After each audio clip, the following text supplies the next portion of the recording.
there is access, there is traffic. Those are the things that define prayer. See the elements of the supernatural. And that's why all our testimony of prayer today begins and ends with prayer. I pray louder now, I pray faster now, I pray longer now. Thank God for all of that. But what did you see when you prayed? Where did you go to when you prayed? What was the transformation and transfiguration that happened when you prayed? Because we didn't know that life begins when you come out of flesh. And so we are doing a lot of activities in the flesh, and because these activities sound spiritual, look spiritual, and men clap and hype it, we think we have achieved so much. No, it's deeper than that. In the spirit realm, if you have not left the flesh, you have not known the rock. Upon this rock is a place outside of flesh. Upon this rock is a revelation of a reality outside of flesh. No matter how perfected you do it in the flesh, the signature of God will not be upon it. And so how do you step out of flesh? I'll just list them for you, explain one in 5 minutes, and we are out of here. Number one is in Jeremiah 33 verse 3. He said, call upon me and I will answer. That is the result of what? Calling upon him. But if you remain there, he said, beyond answering, he said, I will show you. And so many people call upon God, receive answers and go, but they don't stay there. And because they don't stay there, they see nothing. And when I say stay there, I'm not talking with respect to time. I'm talking with respect to consciousness, focus and sensitivity. Because you can be there for long, but you are not there. You are there when you are focused, sensitive and deliberate. If you are not, you can spend the time there and you will see nothing. And so the first way to come out of flesh is to stay there. Too many people are in a rush because we have 5 gig now. Is it 5 gig or 5G network now? You think the spirit realm is also 5G. No, it's not 5G. Because we have supersonic aircraft does not mean the spirit realm is supersonic. Elijah, the Bible said, was there 7 times praying until he saw. And the way Elijah built tenacity and focus was strange. His head was between his thighs, and he will travail and travail and travail. Elijah never told us for how long he prayed, but Elijah showed us what his attention was on. Have you seen something? Have you seen something? He was searching, he was surfing the realm. So a man who stays there is a man who is sensitive, is a man who is discerning, and is a man who is focused. That's the only man who can come out of flesh. But this is what the devil does to you.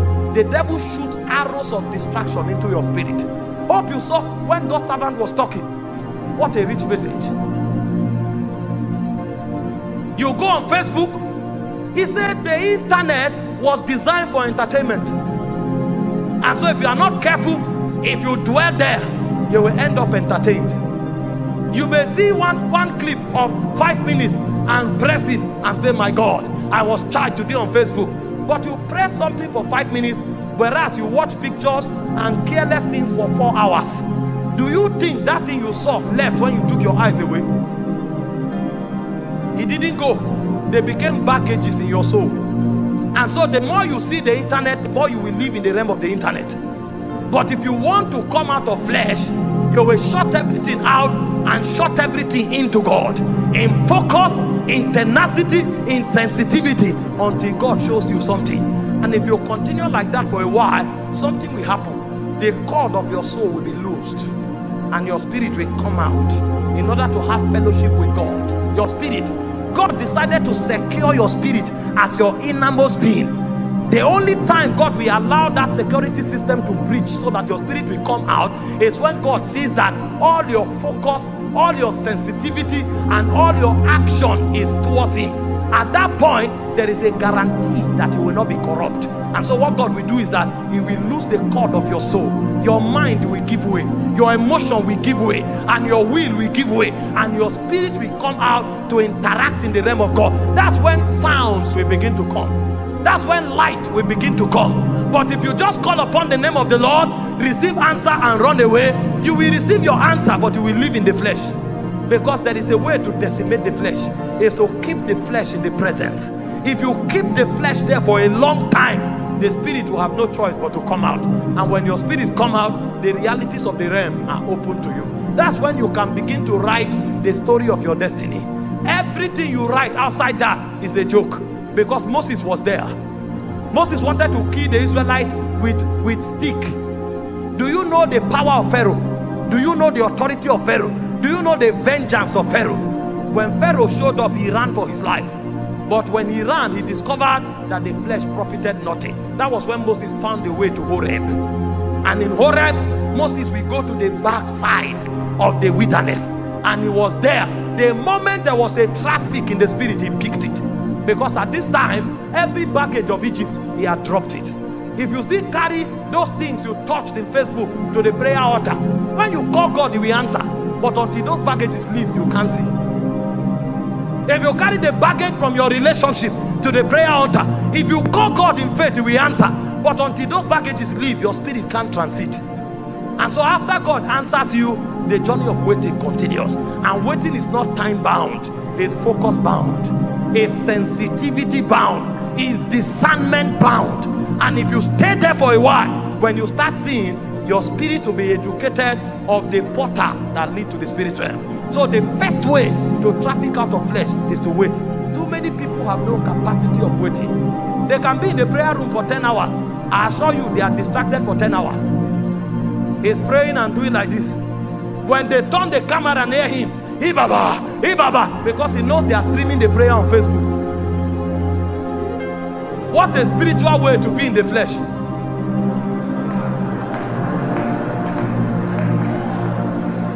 He's praying like a stranded man.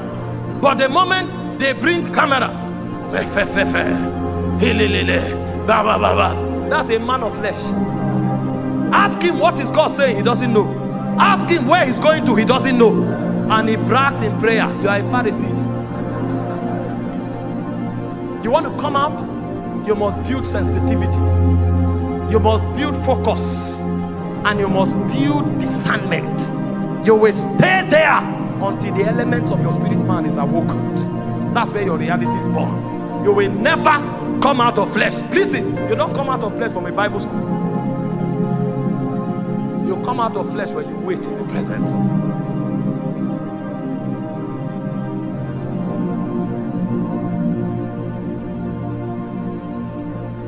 Maybe I'll just stop here because of that.